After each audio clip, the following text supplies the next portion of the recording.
Ummu Sulaim telah menikah dengan Malik bin An-Nadr semasa jahiliyah dan dikaruniai seorang anak yang ia beri nama Anas.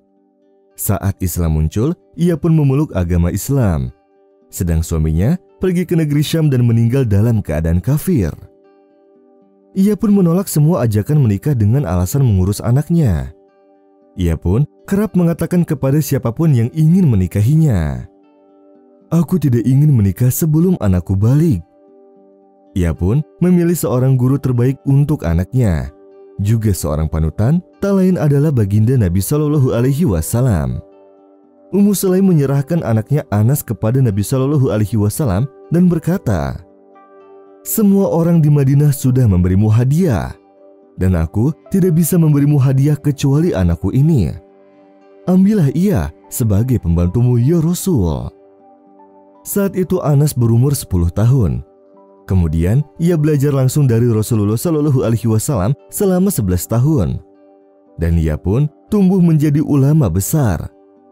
Saat Anas sudah dewasa, maka Abu Thalha melamar ibunya, yaitu Ummu Sulaim. Tetapi Ummu Sulaim berkata padanya, "Sesungguhnya lelaki sepertimu tidak bisa ditolak. Tetapi engkau masih seorang kafir, dan aku tidak boleh menikah dengan orang kafir. Mengapa dengan dirimu? Apakah emas dan perak ini tidak cukup? Akan aku berikan semua yang kau minta." Jawab Abu Thalha, "Aku tidak mau emas. Kau adalah seorang penyembah kayu yang diukir oleh tukang kayu." Jawab Ummu Sulaim. Abu Thalha terdiam. Bagaimana Ummu Sulaim lebih mementingkan agamanya ketimbang harta, bahkan dunia? Ia pun bergegas menemui Rasulullah Shallallahu Alaihi Wasallam dan mengumumkan keislamannya. Lalu ia menikahi Ummu Sulaim dengan mahar teragung, yaitu Islam. Dari pernikahannya itu lahirlah seorang anak bernama Abu Umair, dan anak itu adalah pelipur lara bagi kedua orang tuanya. Suatu saat Abu Umair sakit, dan ia sangat mengkhawatirkannya. Dan saat Abu Thalha sedang bersama Rasulullah Shallallahu Alaihi Wasallam di malam hari, tiba-tiba Abu Umair meninggal dunia. Ummu Sulaim sangat bersedih, tetapi ia tidak mau membuat marah tuannya. Maka ia pun menyembunyikan kabar itu. Saat Abu Thalha pulang, ia bertanya di mana anaknya. Maka Ummu Sulaim berkata padanya, "Bagaimana pendapatmu jika seseorang menitipkan suatu barang padamu dan ia ingin mengambilnya kembali? Apakah kamu akan marah?" "Pasti tidak, karena itu hanyalah titipan," jawab Abu Thalha. Maka Ummu Sulaim pun berkata, "Maka anak kita adalah titipan dari Allah Subhanahu wa Ta'ala, dan sekarang ia telah mengambilnya. Bersabarlah dan berharaplah hanya kepada Allah." "Inna lillahi wa inna ilaihi raji'un," jawab Abu Thalha, dan air mata mengalir di pipinya. Dan benar, Allah Subhanahu wa Ta'ala menggantikannya dengan seorang anak lagi yang diberi nama Abdullah bin Abu Thalha. Alladzina idza asabatuhum musibatun qalu inna lillahi wa inna ilaihi raji'un. Ulaika alaihim salawatun min rabbihim wa rahmah wa ulaika humul muhtadun. Ummu Sulaim sering mengikuti perang dengan Rasulullah Shallallahu Alaihi Wasallam bersama wanita-wanita yang lain, memberi minum pasukan, mengobati luka, dan lain-lain.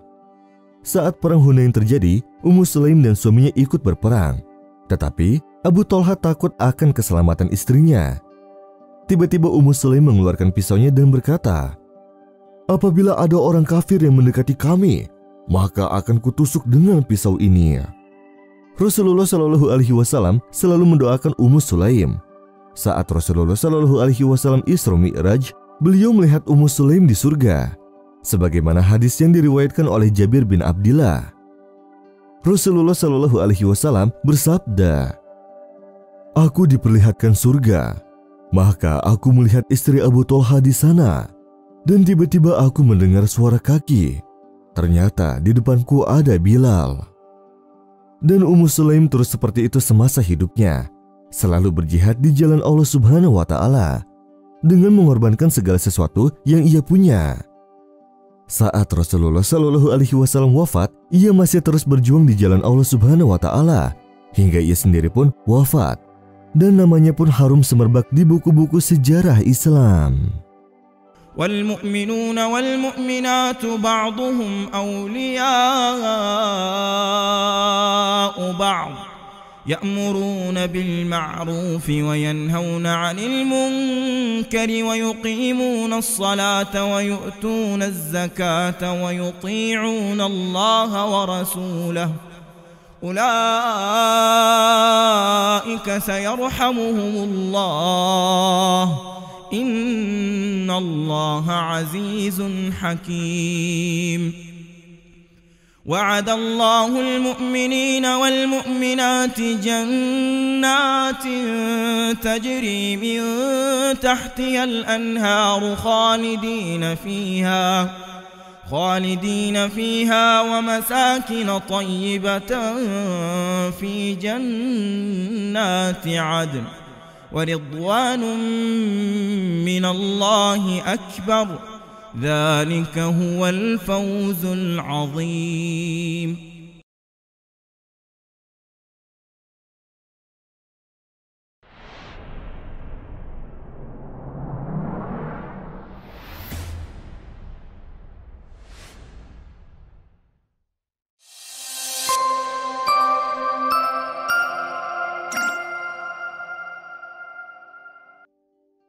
Suatu ketika, Tolha pergi bersama kafilahnya ke negeri Syam untuk berdagang. Saat kafilah memasuki kota Busra, terjadi sesuatu yang akan mengubah hidupnya. Ia bercerita, "Saat kami sampai di pasar Busra, kami melihat ada seorang rohib yang berbicara kepada orang-orang. 'Wahai para pedagang, apakah salah seorang dari kalian datang dari Mekah?' Sedang aku berada dekat dengannya. Aku berkata, 'Aku datang dari Mekah. Apakah Ahmad telah datang?' 'Siapakah Ahmad?' 'Ia adalah Ahmad bin Abdullah bin Abdul Muthalib. Ia adalah nabi terakhir.' Maka ucapan itu tertanam pada hatiku seketika. Aku pun bersegera untuk pulang ke Mekah. Saat aku sampai, aku bertanya kepada keluargaku, 'Apakah sesuatu terjadi saat aku meninggalkan Mekah?' Mereka menjawab, 'Muhammad bin Abdullah menganggap dirinya nabi dan Ibnu Quhafah mengikutinya.' Sedang aku sangat mengenal Abu Bakar. Ia adalah pedagang terjujur yang pernah ku kenal. Maka aku pergi menemui Abu Bakar dan bertanya padanya, 'Apakah benar yang dikatakan orang-orang bahwa Muhammad mengaku nabi dan engkau mengikutinya?' 'Ya, itu benar,' jawabnya. Maka aku ceritakan bagaimana pertemuanku dengan rohib. Ia pun terkejut dan berkata padaku, 'Ayo, ikut aku bertemu dengan Muhammad untuk mendengarkan cerita yang kamu dengar.'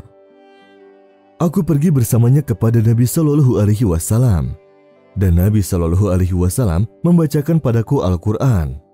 Aku pun termasuk orang yang keempat dari orang-orang yang masuk Islam di tangannya. Hari-hari berlalu. Saat kejadian silih berganti dan perjuangannya di jalan Allah Subhanahu wa Ta'ala, kebaikannya terhadap Islam dan orang Muslim semakin berkembang, sampai ia diberikan julukan si syahid yang hidup. Dan kisah pemberian julukan itu bermula saat perang Uhud, saat Rasulullah Shallallahu Alaihi Wasallam diserang oleh kafir Quraisy, dan di sekitarnya ada 11 orang dari kaum Ansor dan Tolha bin Ubaidillah. Rasulullah Shallallahu Alaihi Wasallam dan para sahabat yang tersisa mendaki gunung. Tiba-tiba datang segerombolan kafir Quraisy yang ingin menyerang. Rasulullah Shallallahu Alaihi Wasallam bersabda, "Siapa yang bersedia melawan mereka, maka akan bersamaku di surga." Tolha pun berkata, "Aku, wahai Rasulullah." "Tidak, kamu diam saja di tempatmu," jawab Nabi Shallallahu Alaihi Wasallam. Berkata salah seorang Ansor, "Aku saja, wahai Rasulullah." "Baik, pergilah." dan orang Ansor itu berlari menyerangnya kemudian mati syahid. Rasulullah Shallallahu Alaihi Wasallam melanjutkan pendakiannya dan datang lagi segerombolan kafir Quraisy. Rasulullah Shallallahu Alaihi Wasallam bersabda lagi, "Siapa yang bersedia melawan mereka?" Tolha berkata lagi, "Aku, wahai Rasulullah." Nabi Shallallahu Alaihi Wasallam melarangnya lagi dan mengizinkan yang lain untuk menghadang, sehingga semua mati syahid dan hanya Tolha yang tersisa.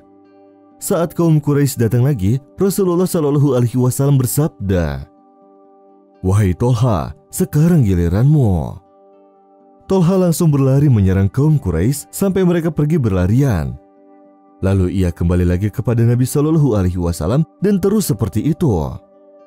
Abu Bakar bercerita, "Saat itu aku dan Abu Ubaidah bin Jarrah berada agak jauh dengan Nabi Shallallahu Alaihi Wasallam. Saat kami mendekatinya, beliau bersabda, 'Tinggalkanlah aku dan pergilah ke saudaramu.' Ternyata Tolha sedang bersimbah darah dan di badannya terdapat 70 sekian luka bekas tebasan pedang, tombak, dan panah. Juga tanda bahwa ia terjatuh di parit. Rasulullah Shallallahu Alaihi Wasallam kemudian bersabda, "Barang siapa ingin melihat syahid yang hidup berjalan di atas bumi, maka lihatlah Tolha." Sejak saat itu jika kata Uhud disebut, maka Abu Bakar berkata, "Itu adalah harinya Tolha." Muhammadur Rasulullah والذين معه أشداء على الكفار رحماء بينهم تراهم ركعا سجدا يبتغون فضلا من الله ورضوانا سيماهم في وجوههم من أثر السجود ذلك مثلهم في التوراة ومثلهم في الإنجيل كزرع أخرج شطأه فآزره فاستغلظ فاستوى على سوقه يعجب الزراع ليغيظ بهم الكفار وعد الله الذين آمنوا وعملوا الصالحات منهم مغفرة وأجرا عظيما.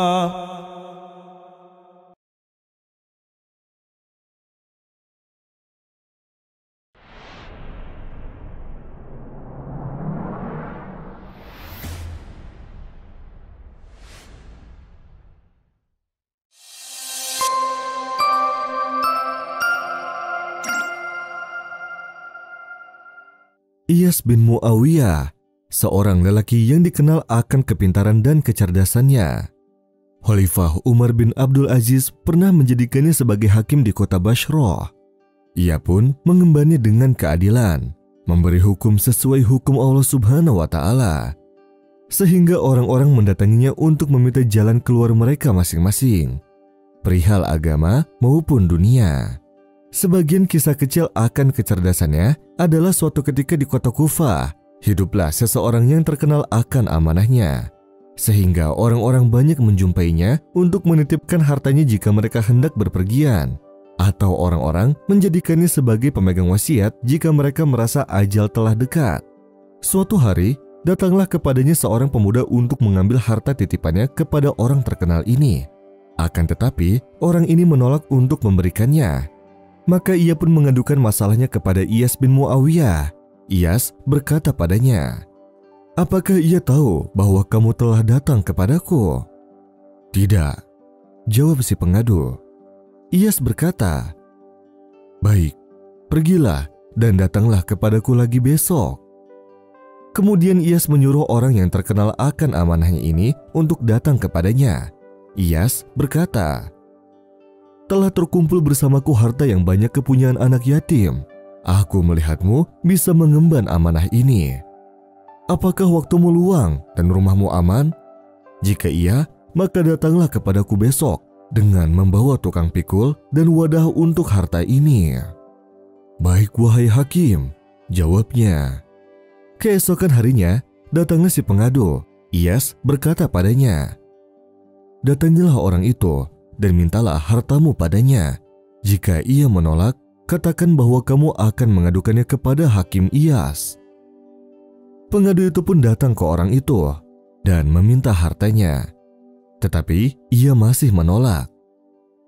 Si pengadu lalu berkata, "Baiklah, aku akan adukan masalah ini ke Hakim Iyas." Saat orang itu mendengar perkataan si pengadu, ia langsung memberikan harta si pengadu tersebut, kemudian meminta maaf.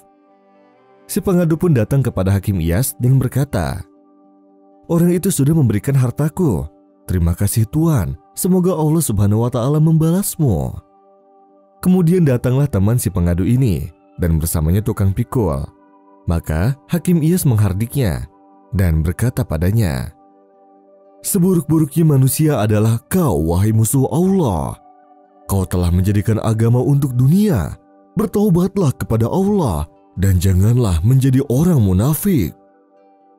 Ya ayyuhalladzina amanu ittaqullaha wal tanzur nafsum ma qaddamat lighadin wattaqullaha innallaha khabirun bima ta'malun.